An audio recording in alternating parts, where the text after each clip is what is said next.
I fainted in the middle of the party. When I came to, I was lying on the bed of the mafia boss. I was still wearing the silver evening gown, the one I had worn to the gala I helped decorate. A faint bruise circled my wrist, maybe from someone's grip. The air was thick with the scent of leather, gunpowder, and Italian wine. A low voice murmured right beside my ear, "You're awake. Lara Monroe." I turned my head. Dante Moretti, the man they call the gentleman devil, was sitting at the edge of the bed. "You fainted," he said slowly. "Your body reacts the same way it did 3 years ago, that night of the fire." I froze. 3 years ago. The fire that took everything from me. But how could he possibly know that? "Don't look at me like that," he said with a faint, chilling smile. "I was the one who pulled you out of those flames, and I never let go of what I save." I wanted to resist, to run, but my body wouldn't move. Only one truth burned in my mind: I had stepped into his world, and this time there was no way out. I was standing in the middle of that glittering ballroom, surrounded by crystal chandeliers and people dripping in diamonds, when I saw her. Evelyn, my best friend. The one who'd sold me out 3 years ago left me choking in smoke, flames licking at my heels. My heart slammed against my ribs and the room started to spin. I gripped the edge of a table, my knuckles white, trying to breathe through the panic. I hadn't seen her since the fire, the one nobody believed was an accident. And there she was, laughing, her arm looped through some guys like she hadn't ruined my life. Then I saw him. Dante Moretti. The man who'd pulled me from that burning building, his face half shadowed, his eyes locking onto mine before he vanished into the night.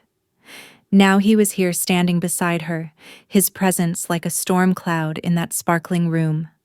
My knees buckled. The world went black. When I came to, I was in his arms, his voice a low, cold whisper against my ear. "You're mine. You just don't know it yet." My stomach twisted, not just from the words, but from the way his eyes held me, like he'd been waiting for this moment. "I'm Lara Monroe, by the way. 26 event planner, scraping by in a world that doesn't look twice at girls like me. I grew up in a rundown apartment, my mom working double shifts at a diner, my dad long gone. I'm not the kind of beautiful that stops traffic, just quiet with dark hair. I keep tied back, and eyes people say look sad even when I'm smiling. I've always been good at blending in, at making things beautiful for other people. Weddings, galas, parties like this one. But that night, I wasn't just the hired help. I was a ghost walking into my own past, and it hit me like a freight train. Evelyn's betrayal, the fire, Dante's face in the smoke, it all came rushing back. I'd been hired to decorate this party, some high society thing in a mansion outside the city. I didn't know it was a mafia cleansing, a night where they settled scores under the guise of champagne and small talk. I didn't know I'd end up on the floor, passed out from stress, my syncope kicking in, like it always does, when the world gets too heavy. "Hey, before I go on, can you do me a favor? Grab your phone real quick. If this story's hitting you, if you've ever felt like the world's kicked you down and laughed while doing it, hit that like button. Drop a comment below. Tell me what you're feeling. And please subscribe to the channel. It means the world to share this with you, to know you're out there listening. All right, let me keep going." I woke up in Dante's arms, his suit jacket warm against my cheek, his grip steady but not gentle. The room was quiet now, the partygoers staring, some smirking, thinking I'd faked it for attention. I could hear whispers. "Who's she?" Some "nobody." What a drama queen. My face burned, but I didn't look away. I pushed myself up, my hands shaking, and adjusted my dress, a simple black thing I'd borrowed because I couldn't afford the kind of gowns these people wore. Evelyn was there, her red lips curled in a smile that didn't reach her eyes. "Lara. Oh my God, are you okay?" she said, all fake concern, like she hadn't left me to die 3 years ago. I wanted to scream, to call her out, but my throat locked up. Dante's hand was still on my arm, his fingers firm, like he was claiming me right there in front of everyone. "Let's get you some air," he said, his voice smooth but sharp like a blade wrapped in silk. I didn't have a choice. He led me out past the crowd, past Evelyn's smug face to a balcony overlooking the city lights. The cool night air hit my face, but it didn't stop the trembling in my hands. I yanked my arm free and spun to face Dante, my heels scraping the stone balcony. "What do you want from me?" I asked, my voice sharp enough to cut through the hum of the city below. His eyes didn't waver, dark and unreadable, like he was weighing every word I'd ever spoken. "You're not here by chance," he said, leaning against the railing, his posture too calm for the storm brewing in my chest. "That fire 3 years ago, I heard you screaming. Your voice? It stayed with me." I took a step back, my breath catching. He wasn't just admitting to saving me, he was confessing to something darker, something I couldn't grasp yet. I glanced at the ballroom doors where Evelyn's laughter floated out sharp and mocking. "She's part of this, isn't she?" I said, my voice low, barely holding together. Dante's jaw tightened, but he didn't answer. Instead, he reached out, brushing a strand of hair from my face, his touch cold and deliberate. "Stay close," he said. "You'll see." Outside, the air was cool, but it didn't calm the storm in my chest. I pulled my arm free and stepped back, my heels clicking on the stone. "Why are you here?" I asked, my voice steadier than I felt. He didn't answer right away. He just leaned against the railing, his dark eyes studying me like I was a puzzle he'd already solved. "You don't remember me, do you?" he said finally. I froze. Of course I remembered him. The fire, the smoke, his arms pulling me out when I thought I was done for. But I didn't know why he'd saved me or why he'd disappeared after. "You're Dante Moretti," I said, my voice barely above a whisper. "The gentleman devil." His lips twitched, not quite a smile. "And you're Lara Monroe," he said, "the girl who shouldn't be alive." My heart stopped. He knew my name. He knew me. And then he said something that turned my world upside down. "That fire wasn't an accident." I said it. I felt like I'd been slapped. My hands curled into fists, nails digging into my palms. "You what?" I choked out. He didn't flinch. "One of my men betrayed me." He said, his voice calm, like he was talking about the weather. "He was in that building. So were you. Wrong place. Wrong time. But when I heard you screaming..." He paused, his eyes darkening. "I couldn't leave you there. I wanted to scream, to hit him, to run. He'd burned down my life, my apartment, my belongings, my sense of safety, and called it collateral damage. But he'd also saved me. I hated him for it. I hated that I owed him my life." "You've been watching me?" I said, not a question. He nodded, unashamed. 3 years. Every move you made." My stomach churned. I thought of the times I'd felt eyes on me, the jobs that fell through, the landlords who suddenly wouldn't rent to me. "Why?" I asked, my voice breaking. He stepped closer, too close, his voice low and deliberate. "Because you're mine. You just don't know it yet." The next day, I was back in the ballroom setting up for another event, my hands arranging flowers while my mind raced. A woman in a silver gown, one of Dante's guests, brushed past me, her perfume sharp and expensive. "Careful, sweetheart," she said, her voice dripping with disdain as she knocked over a vase I'd just placed. It shattered on the marble floor, the sound echoing like a gunshot. Heads turned and a few of Dante's men snickered. Clumsy one muttered loud enough for the room to hear. I knelt to pick up the pieces, my face hot, my fingers trembling as I gathered the shards. Evelyn appeared, her heels clicking as she crouched beside me, her voice a fake whisper. "You're making a mess, Lara. Maybe this job's too big for you." I didn't look at her.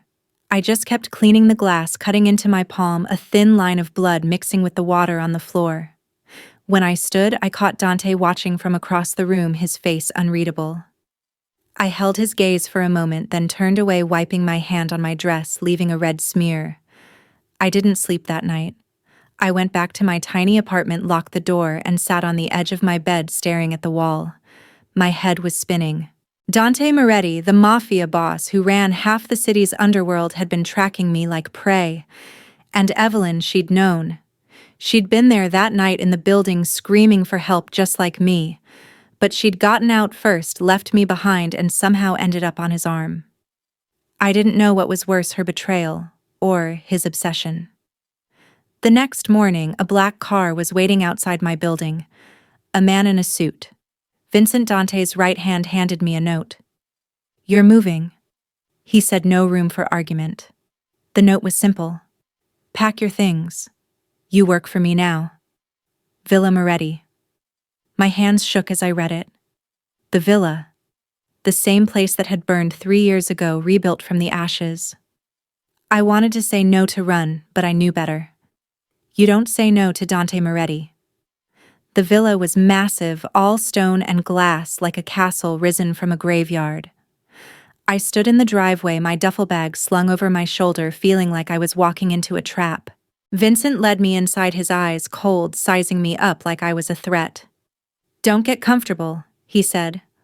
"Boss doesn't keep strays long." The other men, Dante's crew, weren't any better. They whispered as I passed, their voices dripping with scorn. "She's the one who fainted boss's new pet. Bet she's cursed, bringing bad luck to the house."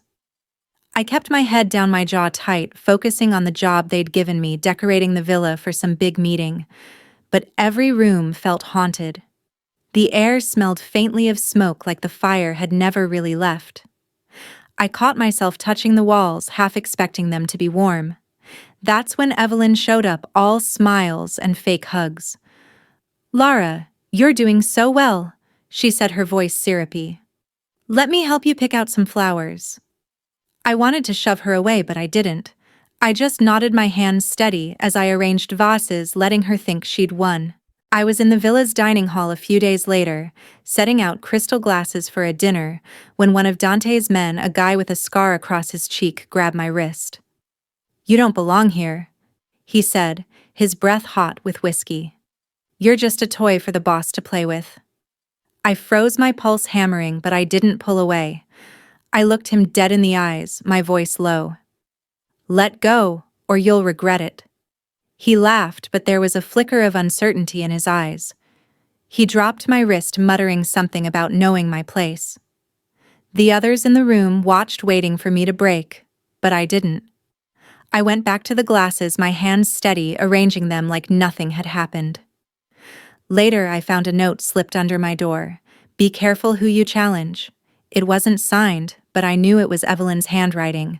I crumpled it, my jaw tight, and tucked it into my pocket, a reminder of who I was dealing with. She didn't waste time setting me up. A chandelier fell during one of my setups, nearly crushing me.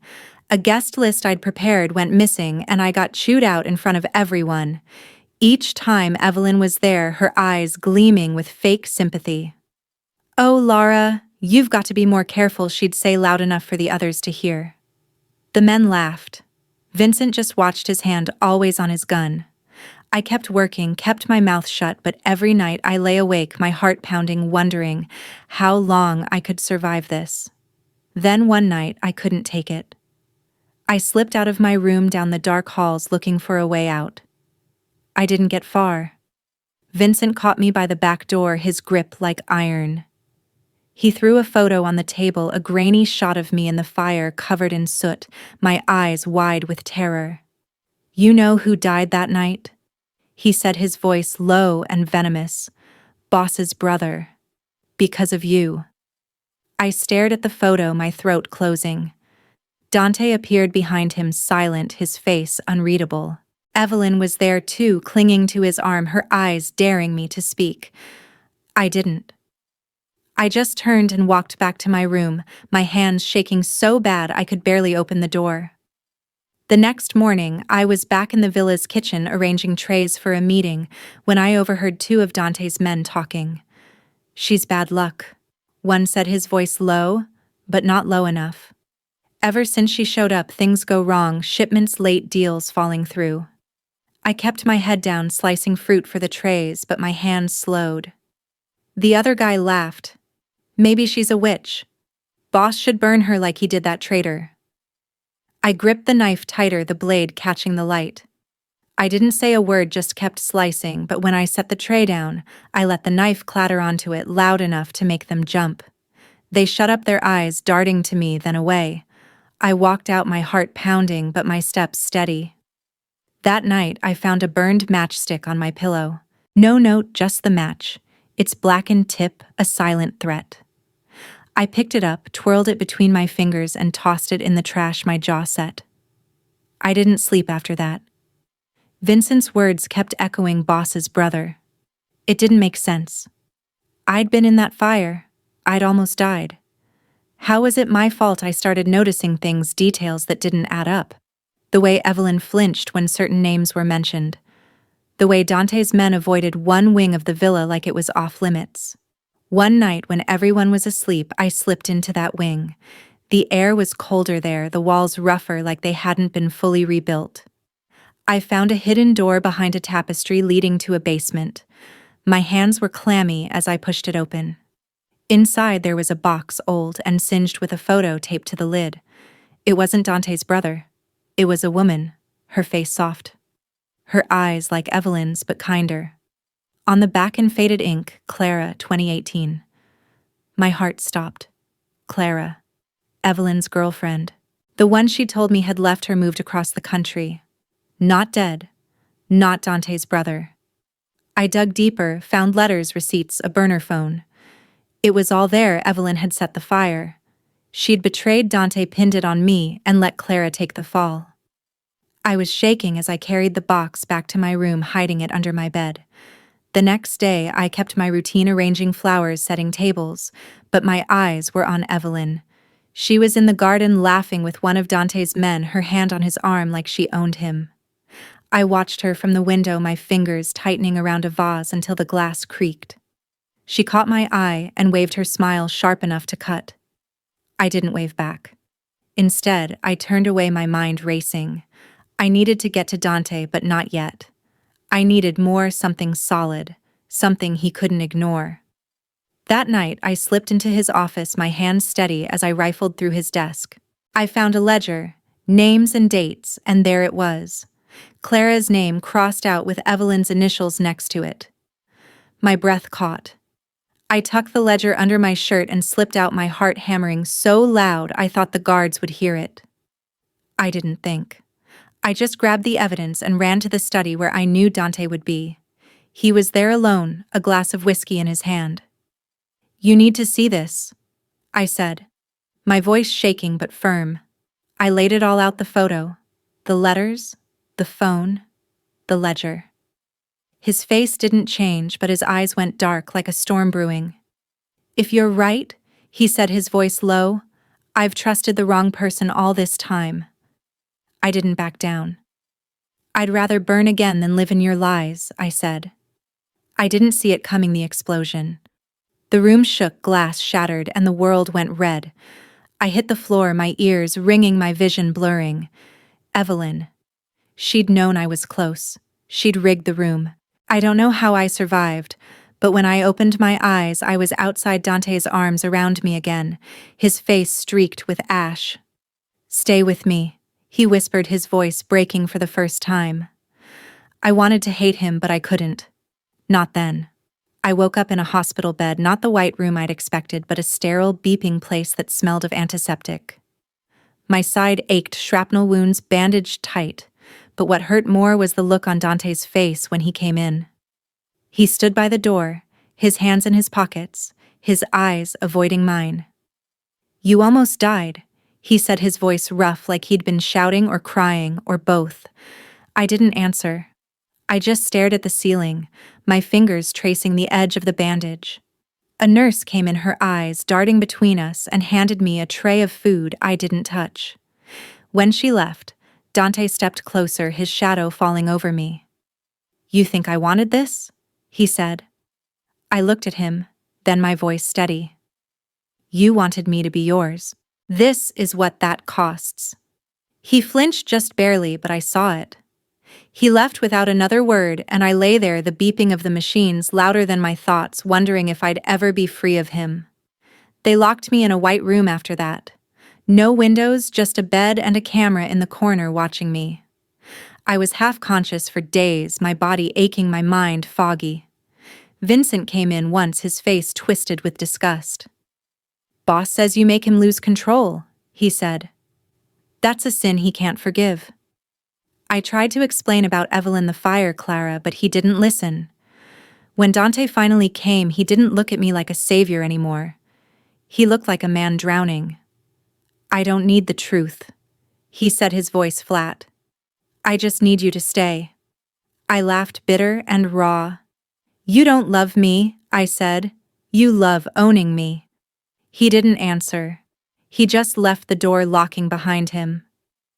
I sat there staring at the walls, realizing the worst insult wasn't the room or the camera. It was him. He'd saved me, but he'd caged me, and I didn't know which was worse. One night in that white room, I found a loose tile under the bed.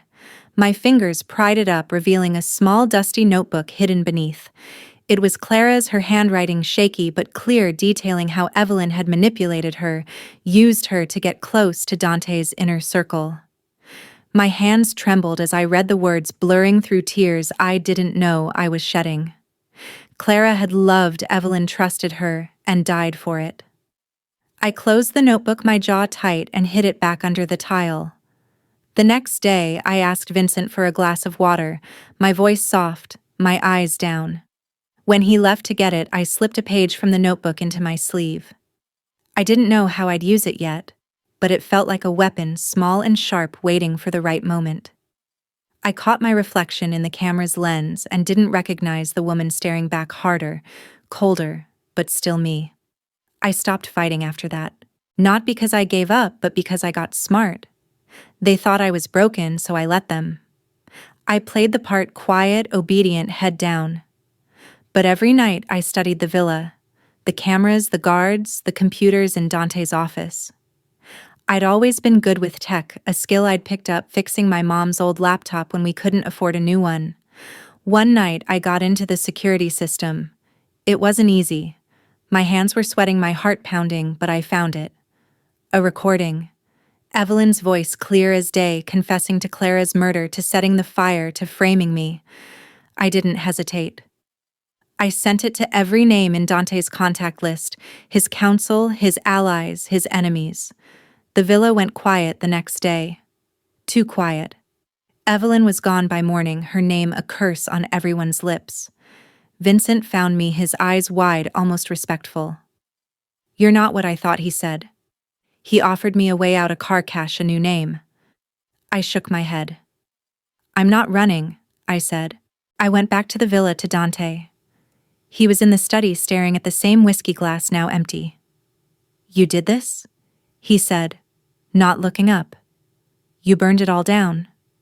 I stepped closer, my voice steady. "You wanted to own me? Fine. But now you've lost me." His eyes met mine, and for the first time I saw fear. Not of me, but of himself. "I thought I was saving you," he said.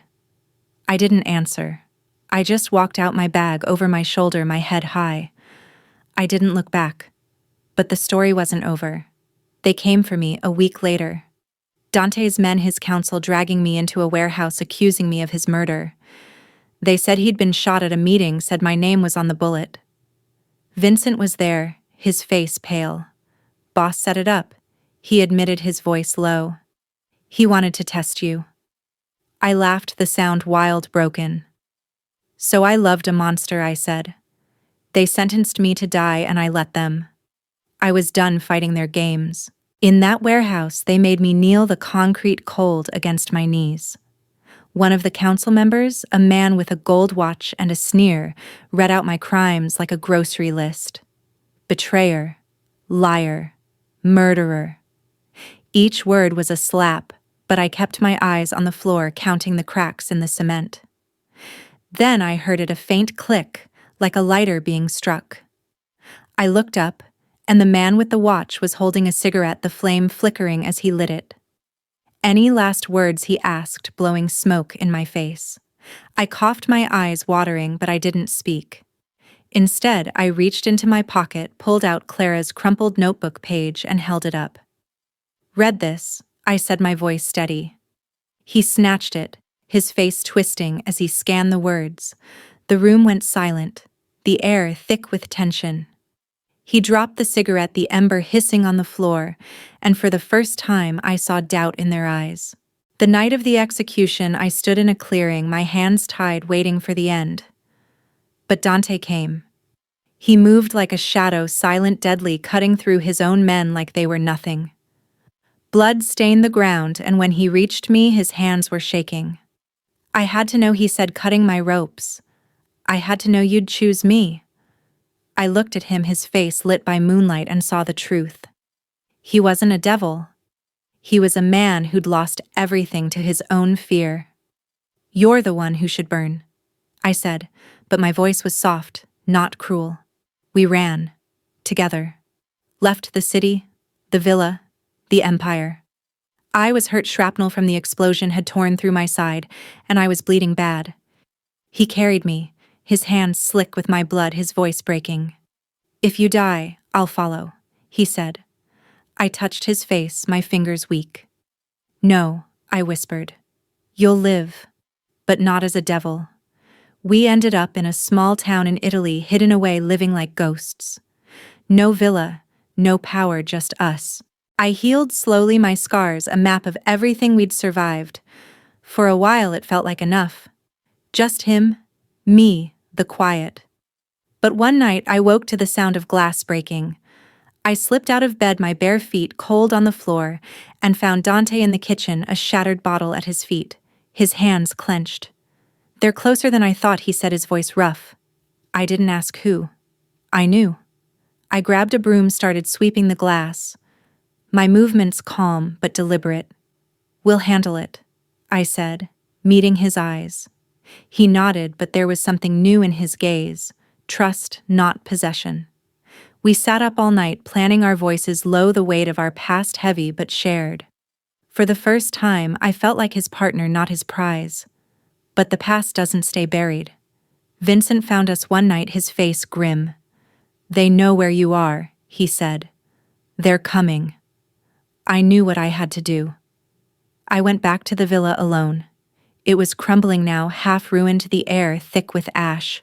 Evelyn was waiting, a gun in her hand, her eyes wild. You should have died with him, she said. I didn't flinch. You don't get to choose my ending, I said. The shot came before I could move. Not from her, from Dante. He stepped out of the shadows, blood blooming on his chest, his body crumpling. He'd taken the bullet meant for me. I screamed, dropping to my knees, my hands pressing against the wound. You're mine, he said, his voice faint, a smile on his lips. Now it's true. Because I'm yours. I don't remember pulling the trigger. I just know Evelyn was gone, her body still, the gun in my hand. The villa burned that night, flames eating the walls, the past, everything. I held Dante, his blood on my hands, my face, my heart. Nobody owns anybody, I whispered. But you're my fate. He didn't answer. He didn't need to. The fire roared and I walked away alone, but not empty. You've been there, haven't you? Felt invisible, judged, broken by the world's weight. But you're still here, carrying your quiet strength, your unbroken heart. You were never small. Where are you watching from? Leave a comment below and hit follow to walk with me through heartbreak, betrayal, and finally healing.